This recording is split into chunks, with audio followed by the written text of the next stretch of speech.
महायुती सरकारच्या मंत्र्यांचा आज शपथविधी नागपूरमध्ये पार पडलेला आहे।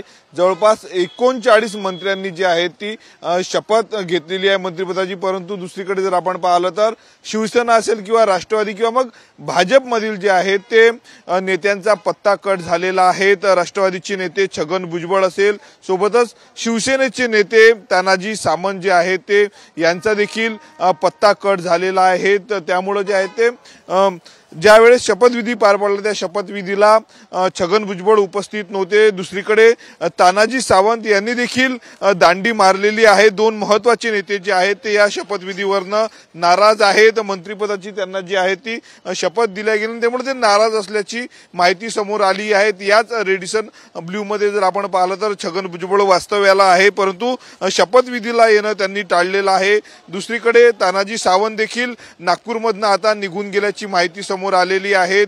एकनाथ शिंदेला ते सायंकाळी भेटले होते, परंतु मंत्रिमंडळात त्यांची वर्णी लागली नाही, त्यामुळे ते नाराज आहेत। दुसरीकडे जर आपण पाहिलं तर छगन भुजबळ यांचे कार्यकर्ते आक्रमक झालेले आहेत। नाशिकमध्ये टायर त्यांनी जाळलेले आहेत, त्यामुळे छगन भुजबळ काय भूमिका घेणार याकडे देखील सर्वांचं लक्ष आहे।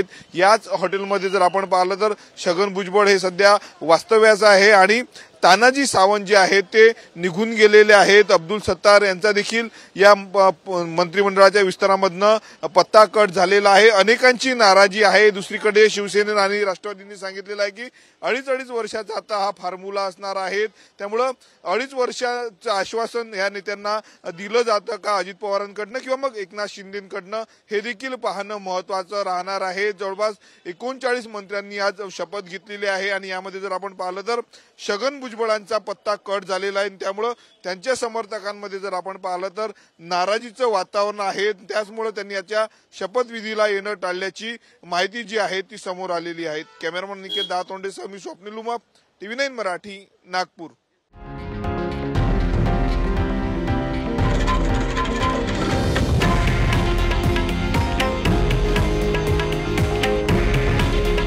हे आहे देशातील नंबर 1 न्यूज नेटवर्क आणि आपण पाहत आहात TV9 मराठी। काळजी तुमची, हित महाराष्ट्राचं।